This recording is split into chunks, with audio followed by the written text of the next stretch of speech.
প্রত্যেকটি লোকের কাছে এইরকম অস্ত্র। তা আমার এই জায়গা ধরা যে পিস্তল লোড করে ঠেকা দিলে তোর মারি দেওয়া, অতর্কিতভাবে হামলা, কথা নাই, আসেই মার, টোটালেই মার। এই কাজ চলমান কালে সন্দেহমূলক আপনার এই 10টার থেকেই এই সন্ত্রাসী গ্রুপ আইছে, মানে টোটালে তারা দেখাশোনা করতেছে কাজ কে কে করতেছে, কে ড্রাইভার, কে নাইট গার্ড।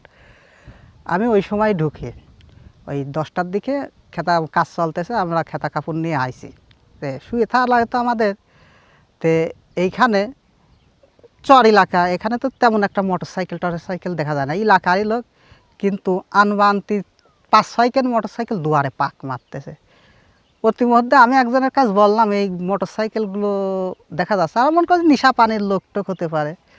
তো তখন রাত 1টা বাজে ওই সময় অতর্কিতভাবে হামলা, আসেই ব্রিজের পর আমরা শুয়ে আছি, কথা নাই, আসেই মার, টোটালেই মার। আমার একটু কম মারিছিল, কিন্তু আমার এক ড্রাইভারের প্রচণ্ড মারামারি ছিল, মানে অমানসিক যার কয় অত্যাচার, মারিয়ে যে এসএস লাঠিটা আছে না, ওইটা প্রথমেই ভেঙে ফেলছে। তো তারপর প্রত্যেকটি লোকের কাছে এইরকম অস্ত্র। তা আসার পর খালি একটা কথাই বলছে, তোদের আনেছে কিটা, মানে কার আন্ডারে কাজে আইছে।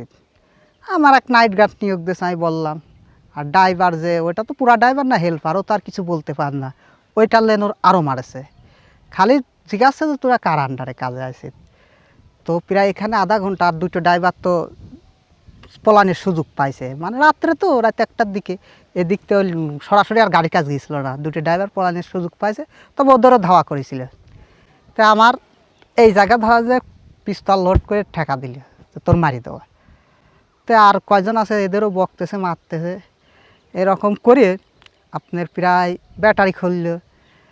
ড্রাইভারের একটা মোটরসাইকেল ছিল, মোটরসাইকেল নিল, ফোন নিল, নেওয়ার পরে লাস্ট ফিনিশিংয়ে আগুন ধরা দিলে, ফিনিশিংয়ে যে আগুন ধরা দিয়ে তারা ওই আরও একটা ভ্যান আনেছিল, ওই মোটা চাকার ভ্যান, কি আর বেশি দূরের, তা আমি লোকটা সবই কালো কাপড় দিয়ে বাঁধা ছিল, তো চেনা যায় না, ভ্যান নিয়ে চলে গেল।